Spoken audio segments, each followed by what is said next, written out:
आज का हमारा टॉपिक है गुइलेन-बर्रे सिंड्रोम। इसकी शॉर्ट फॉर्म है GBS।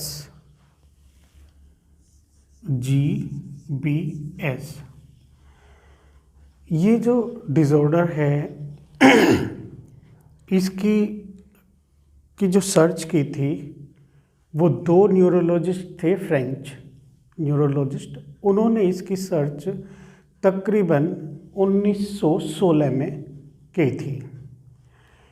इसकी भी एक रिसर्च है, ये दो जो सोल्जर थे उन पर रिसर्च की गई थी कि उन्हें डिज़ॉर्डर हुआ था और कुछ समय पैरालिटिक डिज़ॉर्डर बना था और कुछ समय बाद उनकी रिकवरी हो गई थी। तो एक हिस्ट्री है, वो फिर कभी डिस्कस करेंगे। तो आज का हम मुद्दे पे आते हैं GBS पे। तो साइंटिस्ट जो थे ये जॉर्जेस गुइलेन और जॉन अलेक्जेंडर बर्रे, इन्होंने इसको इन्वेंट किया था। तो इसमें इन्होंने बताया था कि जो एक डेफिनेशन बनाई थी, कॉमन सी definition, acute rapidly progressive autoimmunic plus inflammatory polyneuropathy. अब इस डेफिनेशन में इन्होंने सारी कहानी इसकी एक्सप्लेन कर दी है। वो देखिए कैसे। एक्यूट, हमारे डिज़ॉर्डर होते हैं वो दो तरह के होते हैं, आप लोग जनरली जानते हैं। एक होता है जो स्लोली चलता है, जिसे हम क्रोनिक डिज़ॉर्डर बोलते हैं। एक होता है एक्यूट, मतलब सडन। तो पहले जो रिसर्च हुई थी तो पहले ये कहा जाता था कि ये एकदम रातों रात डिजीज़ आ जाती है। अभी कुछ रिसर्च में आया है कि इसके कुछ साइन जो हैं वो तकरीबन 1, 2, 3, 4 हफ्ते पहले आने शुरू हो जाते हैं। वो फ्यूचरली हम बताएंगे। तो यहाँ पे इसे डायग्नोज जो किया गया है या यहाँ पे जो आइडेंटिफाई किया गया है एक्यूट। उसके बाद है रैपिडली प्रोग्रेसिव। रैपिडली मतलब बहुत एक कॉन्टीन्यूअसली प्रोग्रेस करती रहती है डिजीज़। जो डिजीज़ है ये कॉन्टीन्यूअस प्रोग्रेस करती रहती है। उसके बाद में ऑटोइम्यूनिटी मतलब ऑटोइम्यून क्या है कि हमारे जो इम्यूनिटिक सेल हैं, जो हमारी इम्यूनिटी है, वो हमारे ही सेल को नुकसान करती है या डैमेज करना शुरू कर देती है। इसे लेटर ऑन हम अभी हाल फिलहाल में आगे एक्सप्लेन करूँगा। अब देखिए, जहाँ पे कोई डैमेज हुआ है तो ऑब्वियसली कि स्वेलिंग आएगी, और स्वेलिंग आएगी तो इन्फ्लामेशन भी होगी। उसके बाद में अगला वर्ड हमारा आता है पोली का मतलब होता है मल्टीपल, मतलब बहुत सारे। न्यूरॉन के लिए लिया गया है। और पैथी का कंसर्न है पैथस, मतलब डिजीज से। ठीक है। तो बुक्स में बताया गया है, जो इसकी डेफिनेशन दी गई है कि ये जो असेंडिंग पैरालिसिस है, इसका दूसरा नाम है असेंडिंग। ठीक है, वो भी बताते हैं। तो उनका कहना है कि ये ऑनसेट एकदम सडन ये प्रॉब्लम आती है। ठीक है, और रैपिडली बहुत स्पीडली ये प्रोग्रेस करती है। ऑटो इम्यून डिज़ॉर्डर है, इन्फ्लामेटरी डिज़ॉर्डर है, और इफ़ेक्ट क्या होता है कि इसमें नर्वस सिस्टम इफेक्टेड होता है, मतलब नर्व डिज़ॉर्डर है।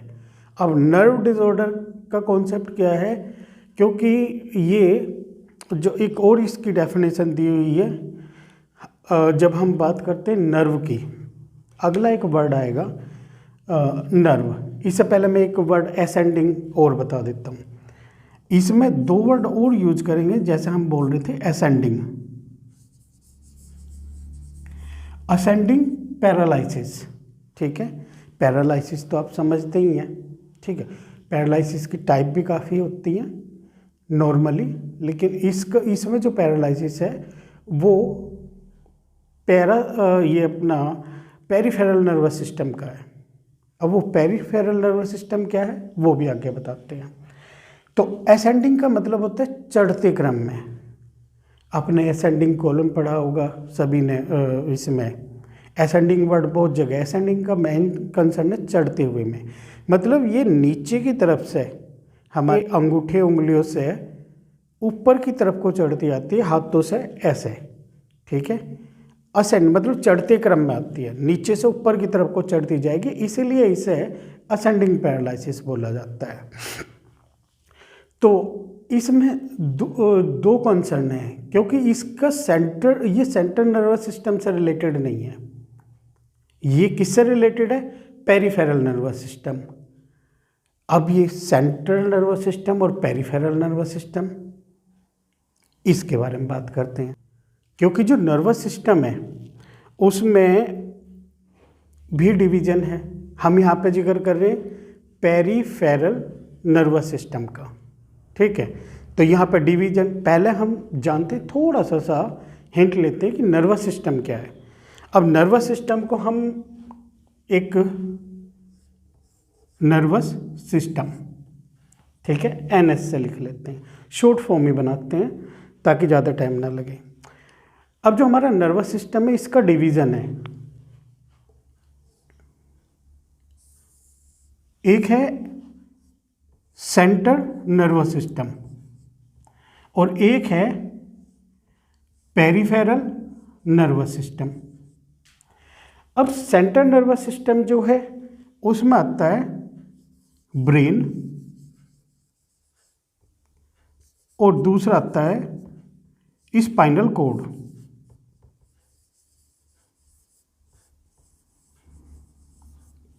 दो चीजें आएंगी सेंट्रल नर्वस सिस्टम में। दूसरा पार्ट इसका जो बना है वो बना है पेरिफेरल नर्वस सिस्टम। अब पेरिफेरल नर्वस सिस्टम में आगे डिवीजन है, क्योंकि जो पेरिफेरल है इसमें इसे डिवाइड किया गया हुआ है सेंसरी और मोटर में। मैं यहाँ पे सेंसरी नर्वस सिस्टम और ये हो गया मोटर नर्वस सिस्टम। जो सेंसरी नर्वस सिस्टम है इसे भी आगे दो भागों में डिवाइड किया गया है। एक है जनरल सेंसेस और एक है special senses.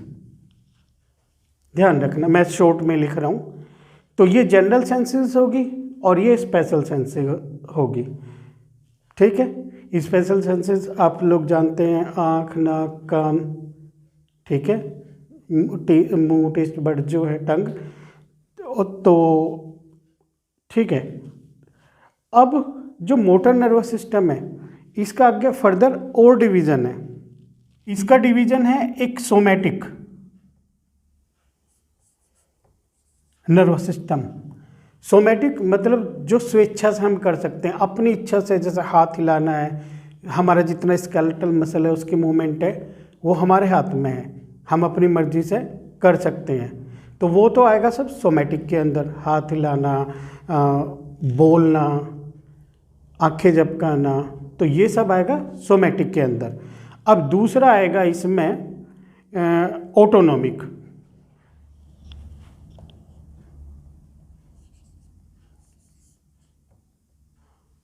Autonomic nervous system. Autonomic का फर्दर डिवीजन है।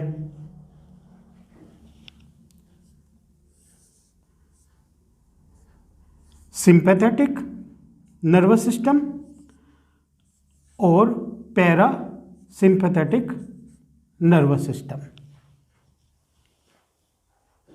ठीक है। अब ये देखिए डिवीजन है हमारा नर्वस सिस्टम का। अब इसमें से जो जीबीएस है वो इफेक्ट किस पार्ट को कर रहा है? सेंट्रल नर्वस सिस्टम जो है, ये देखिए, ये हमने ब्लॉक कर दिया, हमारी न्यूरोथेरेपी में इसी तरह से गुरुजी ने मार्क किया हुआ है कि जो चीज़ हमें नहीं देनी वो ब्लॉक किया। तो ये हमने ब्लॉक कर दिया, मतलब इस पे कोई इफेक्ट नहीं है सेंट्रल नर्वस सिस्टम पे असेंडिंग पैरालिसिस का, ठीक है। उसका इफेक्ट किस पे है? पेरिफेरल नर्वस सिस्टम, ठीक है, पेरीफेरी जो दूर वाले पार्ट हैं, ठीक है। अब उसमें ये सारा का सारा क्राइटेरिया हमें पेरिफेरल नर्वस सिस्टम का जो डिवीजन हुआ है वो इसमें हो गया, CNS में हुआ है, मोटर में मतलब सेंसरी नर्वस सिस्टम में, मोटर नर्वस सिस्टम में। सेंसरी को फिर आगे दो भागों में डिवाइड किया गया, जनरल सेंसेस और स्पेशल सेंसेस, और मोटर को फिर आगे दो भागों में डिवाइड किया गया हुआ है, सोमैटिक नर्वस सिस्टम मतलब जो हमारी इच्छा से होगा, और ये है ऑटोनोमिक नर्वस सिस्टम। अब ऑटोनोमिक नर्वस सिस्टम क्या है? जैसे हमारा हार्ट का धड़कना है, हमारी मर्जी से नहीं हो रहा ना, किडनी हमारी काम कर रही है, एंडोक्राइन सिस्टम हमारा काम कर रहा है, या जो हमारा डाइजेशन है, हम अपनी इच्छा से नहीं कर सकते ना, क्योंकि ये तो नहीं हो सकता कि जी हम कहें कि जी हाँ आज हमने अपना डाइजेशन नहीं होने देना, या आज हम अपनी किडनी को रेस्ट देंगे, या आज हम अपने हार्ट को सस्तवाएंगे, ठीक है। तो ये सारी चीज़ें किस कैटेगरी में आती है? ऑटोनोमिक में, मतलब ब्रेन और स्पाइनल कोड इन्हें खुद ब खुद कराते जा रहे हैं, जो हमारे कंट्रोल में नहीं है, वो सब ऑटोनोमिक में आएगा। ऑटोनोमिक को डिवीजन में दिया हुआ है एक सिंपैथेटिक नर्वस सिस्टम को जो है हम लोग फाइट एंड फ्लाइट मोड बोलते हैं, ठीक है। जितना भी एक्टिव रेस्पॉन्स होता है वो सिंपैथेटिक में आ जाता है मैक्सिमम, ठीक है, क्योंकि एक्सेप्शन हर चीज़ में है। और पैरासिम्पैथेटिक में जो है रिलैक्सिंग पॉइंट है, ठीक है। इस पैरासिम्पैथेटिक में खाली जो नॉर्मल एक्सेप्शन है वो डाइजेशन है, कि डाइजेशन बेस्ट होता है, बाकी बॉडी रिलैक्स होती है, क्योंकि एक्सेप्शन हर उसमें आएगा, ठीक है। और दूसरी चीज़ है कि आप लोगों को पता है कि बिल्कुल एक्यूरेसी अभी मेडिकल में है नहीं, क्योंकि फर्दर रिसर्च चलती जा रही है। जैसे कि असेंडिंग पैरालिसिस को पहले बोलते थे कि जी ऑनसेट रात में आपको पता चलेगा या 1-2 दिन में ही सिम्टम आएंगे, लेकिन अब बैक्टीरिया और वायरस जो हमारी बॉडी को इफ़ेक्ट करते हैं, बैक्टीरिया और वायरस, हम कॉमन नाम पैरासाइट यूज़ कर लेते हैं, तो जो भी हमें इफ़ेक्ट करते हैं वो डाइजेस्टिव ट्रैक्ट से इफ़ेक्ट कर रहे हैं या हमारे रेस्पिरेटरी ट्रैक्ट से इफ़ेक्ट कर रहे हैं, वो धीरे धीरे हम एक्सप्लेन करेंगे। तो उनके सिम्टम कह रही हैं, बुक्स बता रही हैं कि भाई कुछ समय पहले आने शुरू हो जाते हैं, वो मैं आगे आपको एक्सप्लेन करूँगा। यहाँ पे जो कॉन्सेप्ट आया है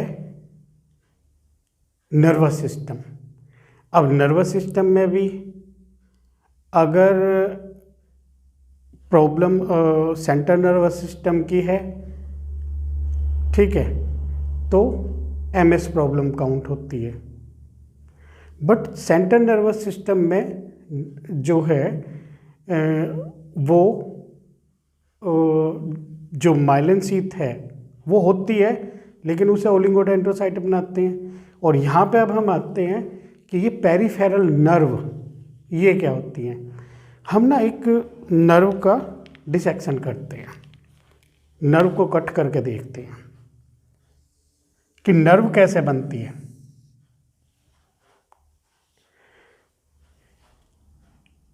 ये नर्व की सबसे बाहर की लेयर है। उसके बाद में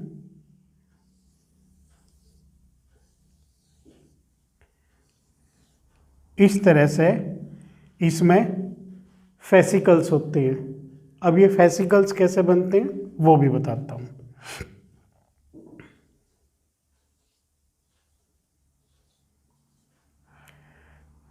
इससे हम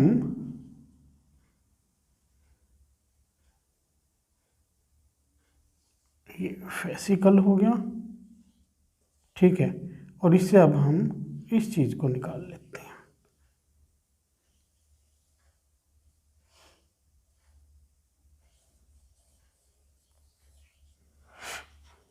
देखिए होता क्या है कि पहले एक न्यूरॉन होता है, न्यूरॉन का एक पार्ट होता है एक्सोन, ठीक है, मान के चलिए ये एक एक्सोन है, ठीक है।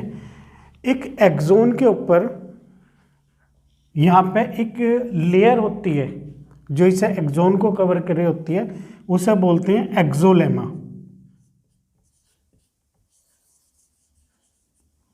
ठीक है। उसके ऊपर फिर एक और रैपिंग होती है, आपको मैंने लास्ट वीडियो में बताया था, स्वान सेल। स्वान सेल क्या करता है कि इसके ऊपर अच्छी तरह से रैप हुआ रहता है, और एक नहीं, एक एक्सोन पे कई स्वान सेल रैप हुए होते हैं, ठीक है। और जो एक्सोलेमा है उसके ऊपर स्वान सेल की रैपिंग है। इनके बीच को, ये वाला बीच वाला पार्ट है, इसे नोड्स ऑफ रेनवियर बोलते हैं। ये है स्वान सेल, CH, ठीक है, अंडरस्टूड कर लेना। अब पहले तो एक्सोलेमा है, उसके बाद इसके ऊपर जो आ रहा है स्वान सेल की रैपिंग है, इसके ऊपर भी एक रैपिंग आएगी, उसे बोलते हैं एंडोन्यूरियम, ठीक है। अब काफ़ी सारे स्वान सेल मिलेंगे, एक्सोन मिलेंगे। फॉर एग्जांपल एक एक्सोन ये हो गया, ये हो गया, ऐसे काफ़ी सारे जो है एक्सोन्स मिलेंगे, उनका एक बंडल बनेगा, ठीक है। उनका जो बंडल है उसके ऊपर एक रैपिंग होगी, उसे बोलेंगे पेरिन्यूरियम, ठीक है। ये वाला है, ये फेसिकुलस है, ठीक है। ये जो काफ़ी सारे न्यूरॉन का बंडल बनता है उसे फेसिकुलस बोलते हैं, और फिर कई सारे फेसिकुलस मिलेंगे, ठीक है। वो इस तरह के फेसिकुलस कई सारे मिलके फिर उन पे एक एपिन्यूरियम की लेयर आएगी, ठीक है। वो सबसे ऊपर से वो बाइंड होगा, और इसके बीच में यहाँ पे आपको आर्टरीज भी मिलेंगी, क्योंकि ब्लड सप्लाई भी तो जानी है, और वेन्स भी मिलेंगी, क्योंकि ब्लड को वापस भी जाना है, आर्टरी से आएगा तो वो भी पाएंगी, एडिपोज टिश्यू भी पाएंगे, ठीक है, मतलब फैट भी पाएगा एडिशनल। अब जो हम मुद्दे पे आते हैं स्वान सेल, इसके पे असेंडिंग पैरालिसिस या GBS के। अब ये जो इसमें हमारी नर्व बनी है, इस नर्व से मैसेज जो जाने पास होने होते हैं एक्सोन के थ्रू पास होने होते हैं। अब जो बैक्टीरिया, वायरस या हम कॉमन पैरासाइट बोलते हैं, वो इसकी जो फैटी लेयर हैं जो इसे कवर किए हुए हैं, इनमें सब में कट लग जाए, ठीक है, तो आपस में करंट एक दूसरे में पास होना शुरू हो जाएगा। वही चीज़ अब यहाँ पे है, क्योंकि एक्सोन का काम है मैसेज को लेके जाना, मतलब पास करना, ठीक है भाई। डेंड्राइट रिसीव करेगा, सेल बॉडी प्रोसेस कराएगी और एक्सोन से आगे पास हो जाएगा। अब जो डैमेज है इसकी जितनी भी फैटी सेल्स हैं, तो बुक ये बताती है कि ये स्वान सेल, मतलब इसके ऊपर वाली लेयर भी, ये वाली लेयर भी, ये सब डैमेज हो जाती हैं, और इनके डैमेज होने के कारण जो एक्सोन से जो कनेक्टिविटी बननी थी मसल की, वो नहीं बन पा रही, मसल को मैसेज नहीं मिलेगा। जब हम न्यूरोमस्कुलर साइनेप्स जो बनेगा, ठीक है, वो साइनेप्स तक मैसेज ही नहीं पहुंचेगा, ठीक है, मसल एक्टिव ही नहीं हो पाएगी, तो जितना भी स्केलेटल मसल है या जो हमारी इच्छा से मूवमेंट करने वाला मसल है वो इनएक्टिव हो जाएगा। और इनएक्टिव होने के बाद में तो पहला इफेक्ट जो आएगा इसका पेरिफेरल पे ही आएगा, मतलब बॉडी के जो दूर के पार्ट है, जैसे पैर की उंगलियां होगी, हाथों की उंगलियां होगी, और फिर ये असेंडिंग क्रम में चलता हुआ जाएगा, ठीक है। और इसी तरह से अब ये देखिए, ये सारी लेयर डैमेज होके एक्सोन यहाँ पे डैमेज होके, जब मसल को सपोज करिए कि यहाँ पे एक मसल है, इस मसल को एक्सोन मूवमेंट नहीं दे पा रहा, ठीक है, तो मसल इनएक्टिव फॉर्म में आ जाएगा और धीरे धीरे धीरे धीरे, क्योंकि इसमें जैसे कि पहले लिखा हुआ है रैपिडली प्रोग्रेसिव, रैपिडली और प्रोग्रेसिव दोनों पोजीशन बनती हैं। अब यहाँ पे एक चीज़ और भी आती है, क्योंकि ऐसा क्या है कि भाई हमारी बॉडी के अंदर इतनी सारी तो इम्यूनिटी है, लेकिन हमारी इम्यूनिटी क्या करती है कि हाँ जी एक पैरासाइट को ख़त्म नहीं कर पा रही। उसमें भी कॉन्सेप्ट क्या आता है कि जो पैथोजन हमारी बॉडी के अंदर एंटर होता है ना, और ये जो हमारी जो फैटी लेयर्स हैं उन दोनों के जो प्रोटीन्स हैं उनमें कुछ सिमिलरिटी होती है, तो वहाँ पे मिमिक्री हो जाती है। हमारा जो इम्यून सिस्टम है वो जज ही नहीं कर पाता, वो डिस्टिंग्विश नहीं कर पाता, उसको डिवाइड नहीं कर पा रहा कि कौन सा हमारा अपना सेल है और कौन सा पैरासाइट है। तो इसमें कॉन्सेप्ट क्या आया, क्योंकि जब बॉडी जज ही नहीं कर पा रही उसे, तो ये सब लग रहे हैं क्योंकि दोनों के जो प्रोटीन्स हैं, जो फैटी लेयर्स के प्रोटीन्स हैं उसके ऊपर भी जो प्रोटीन लगे हुए हैं और इस पे प्रोटीन लगे हुए हैं हमारे नर्वस सिस्टम पे, उनमें सिमिलरिटी होने के कारण ये जज ही नहीं कर पा रहा कि जी ये हमारा सेल है किसी और का।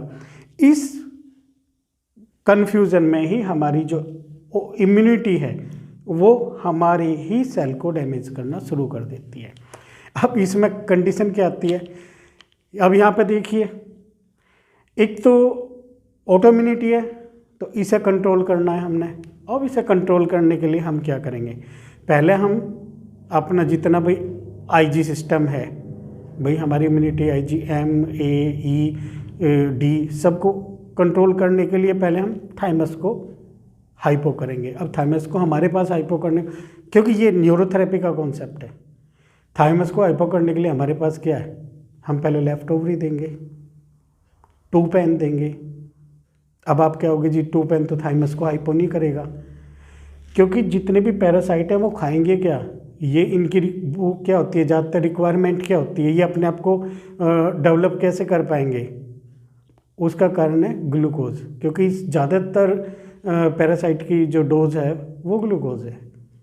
ठीक है, तो उसे थोड़ा सा हाइपोग्लाइसीमिक रखेंगे, पेशेंट को 2 पेन इसलिए हम देंगे।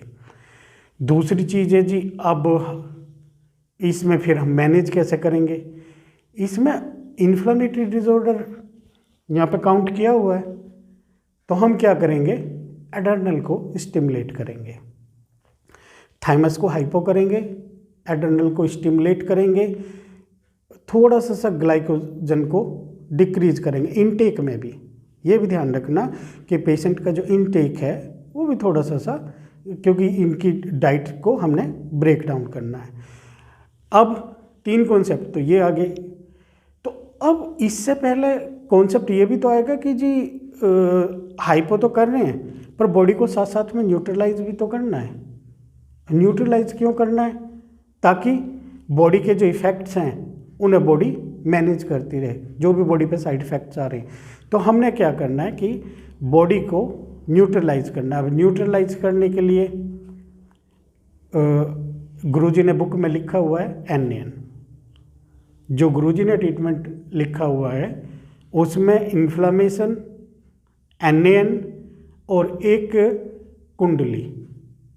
अब आप लोग कहेंगे जी कुंडली क्यों देनी है, क्योंकि कुंडली तो इसको WBC को इंक्रीज भी करती है।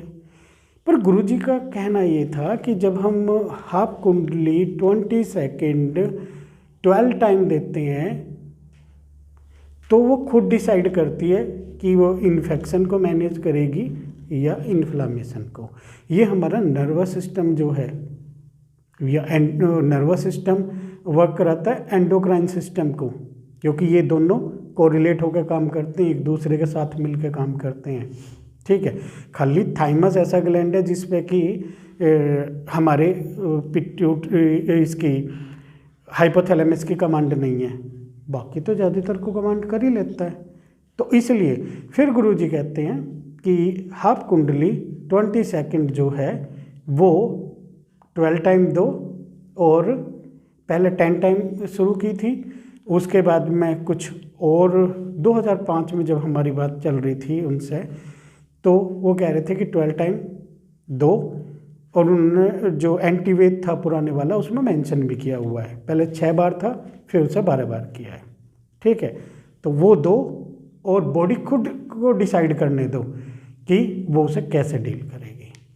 ठीक है, तो ये चीज़ मैनेज करने के लिए हमने न्यूरोथेरेपी ट्रीटमेंट देना है। मोस्ट इम्पोर्टेंट बात याद रखनी है, क्योंकि हमारा जितना नर्वस सिस्टम इसमें इफेक्टेड हो रहा है, पेरिफेरल नर्वस सिस्टम, उसमें सेंसरी भी हो गया, मोटर भी हो गया, ठीक है, आगे उसके जो सब डिविजन्स चल रहे हैं वो भी। तो सबसे जो ध्यान देने वाली बात है कि अगर ऑटोनोमिक नर्वस सिस्टम जब इफेक्टेड हो रहा है, उसमें कई सिचुएशन जो हैं वो लाइफ थ्रेटनिंग पे आ जाती हैं। फॉर एग्जांपल कि अगर जो हमारे लंग्स के इंटरकोस्टल मसल हैं उन पे इफेक्ट आना शुरू हो जाए, या जो हमारा इसके नीचे है एक फैट लेयर, डायफ्राम बोलते हैं जिसे, वो पैरालिसिस हो जाए, तो उसमें और कई ऐसी सिचुएशन हैं कि उसमें लाइफ थ्रेटनिंग पोजीशन आ जाती है। तो उस तरह के केसेस में मोस्टली हम लोग ज़्यादा इन्वॉल्व ना हो।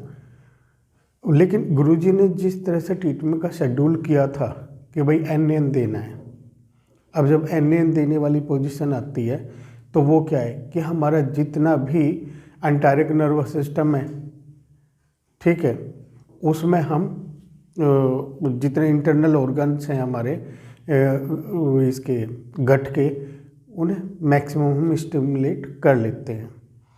ठीक है, तो उसमें जो इन्फ्लामेशन ट्रीटमेंट देना है उसमें क्या है, क्योंकि उसमें इन्फ्लामेशन होती है, स्वेलिंग आती है, उसे रिमूव करने के लिए हम वो देते हैं।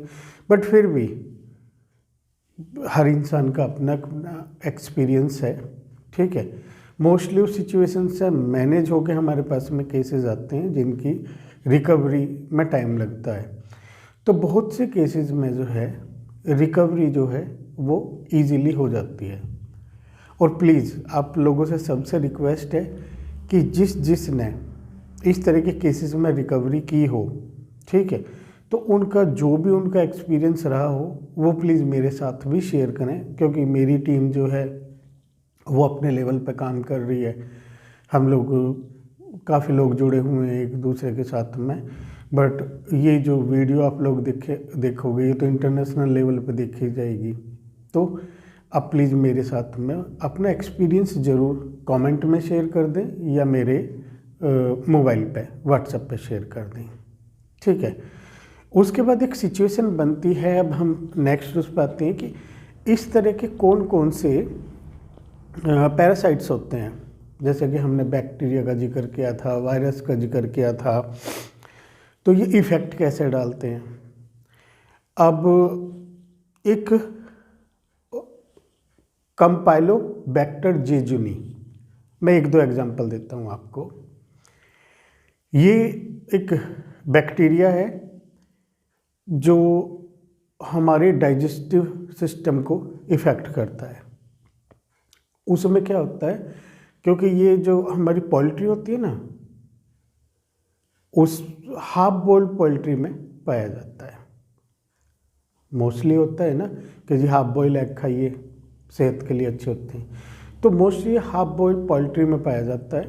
तो ये हमारे जो गट सिस्टम है उसे इफेक्टेड करता है। ठीक है, और इसके जो जैसे कि पहले हम बात कर रहे थे कि जी हफ्ते 2-3-4 हफ्ते पहले सिम्टम आने शुरू हो जाते हैं। तो इसके सिम्टम आते हैं कि जब ये बॉडी पे इम्पैक्ट डालता है तो लूज मोशन वगैरह होते हैं, डायरिया, लूज मोशन के साइन बनते हैं। ठीक है, उसके बाद में वो हो सकता है कि हफ्ते 2 हफ्ते पहले, 3 हफ्ते पहले, कुछ बुक्स में 4 वीक तक भी दिया हुआ है। तो उससे पहले साइन आते हैं। उसके बाद में ये जो बैक्टीरिया है ये हमारे नर्वस सिस्टम को डैमेज करना शुरू करता है। तो एक तो एग्जांपल डाइजेस्टिव सिस्टम का हो गया। ऐसा बैक्टीरिया और भी हैं, माइकोप्लाज्मा निमोनी है, और उसके बाद में है हीमोफिलस इन्फ्लुएंजा। ठीक है, कई बैक्टीरिया हैं। वो वायरस का कॉन्सर्न किस चीज़ से आता है कि वो हमारे जीआई ट्रैक्ट को भी इफेक्ट करते हैं, और दूसरा है रेस्पिरेटरी ट्रैक्ट को भी, जैसे कि इन्फ्लुएंजा वायरस है, और एपिस्टिन बार वायरस है, साइटोमेगालोवायरस है, Zika virus, HIV, Covid, hepatitis A, B, C, E। ठीक है, उसके बाद में है हर्पीज़ सिम्प्लेक्स हो गया। हर्पीज़ आपने वो नहीं, हर्पीज़ जोस्टर वाला, वही ग्रुप है हर्पीज़ वाला, और वेस्ट नाइल वायरस है। तो इस तरह से काफ़ी सारे वायरसेस जो हैं वो हमारी बॉडी को इफ़ेक्ट डालते हैं।